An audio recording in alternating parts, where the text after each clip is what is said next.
Hello बच्चों, let's see this question and the question says which of the following option is related to bioethics and the options are option A process of discovery and commercialization of new products, option B use of bioresources without proper authorization, option C both A and B and option D standard use to regulate human activities in relation to the biological world. So पहले हम लोग इसका की concept देखते हैं.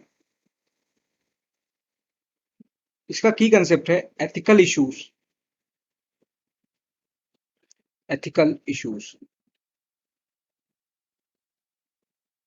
इसका क्या मतलब हुआ? इसका क्या मतलब हुआ? तो इसका मतलब है कि पहले तो एथिक्स क्या होता है ये देखते हैं. तो ethics includes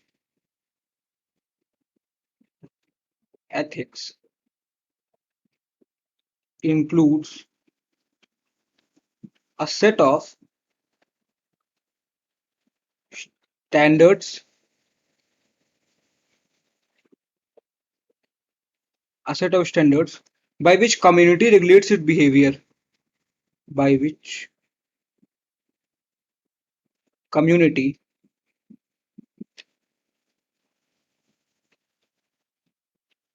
regulates its behavior.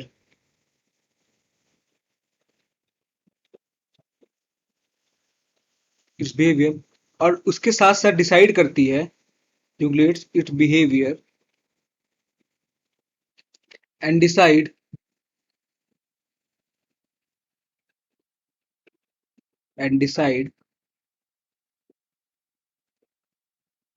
as to which activity is legitimate and कौन सी legitimate नहीं है, and decide as to which activity is legitimate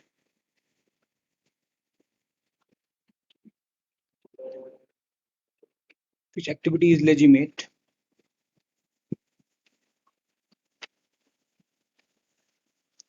legitimate and which is not, and which is not. सो ये मतलब होता है एथिक्स का.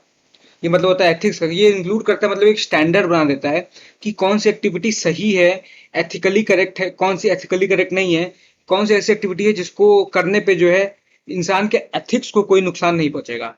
सो हम लोग बात करते हैं बायो एथिक्स की. क्या होता है बायो एथिक्स? क्या होता है? What is bio ethics? So bio ethics को हम लोग ऐसे देख सकते हैं. Bio ethics may be viewed as may be viewed as a set of standard set of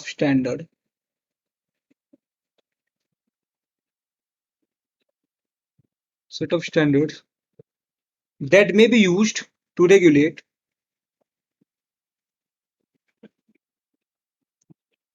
that may be used to regulate that may be used to regulate our activities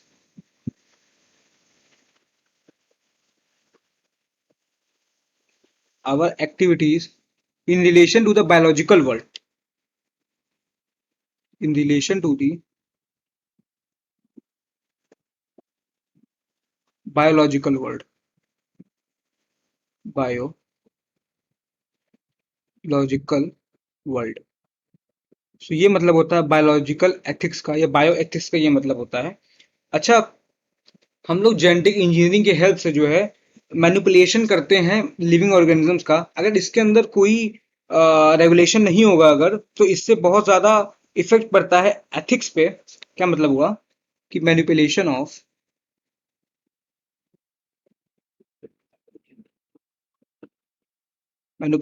of living organism manipulation of living organism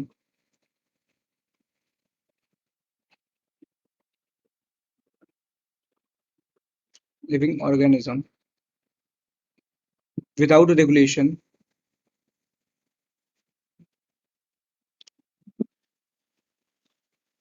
अगर हम लोग living organism को manipulate कर रहे हैं, उसके DNA को manipulate कर रहे हैं, तो जेनेटिक इंजीनियरिंग विदाउट किसी रेगुलेशन से इससे क्या होगा, इससे क्या होगा, एथिकल स्टैंडर्ड्स जो होंगे, जो एथिकल स्टैंडर्ड्स होंगे वो डिस्टर्ब हो जाएंगे। मतलब जो मोरल वैल्यू होती है, जो एथिकल वैल्यू होती है, वो डिस्टर्ब हो जाएगी। सो इसको कंट्रोल में करने के लिए एक कमेटी बनाई गई है, डिस्टर्ब। सो इसको कंट्रोल में करने के लिए कमेटी बनाई गई है जो कि चेक करती है। और वो कमेटी का नाम है जेनेटिक इंजीनियरिंग अप्रूवल कमेटी। तो एक कमेटी बनाई गई है जिसका नाम है genetic engineering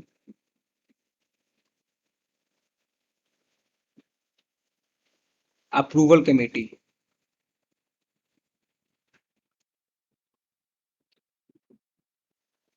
approval committee, genetic engineering approval committee को हम लोग शॉर्ट में बोलते हैं GEAC। इसको शॉर्ट में बोला जाता है GEAC। ये GEAC क्या करती है?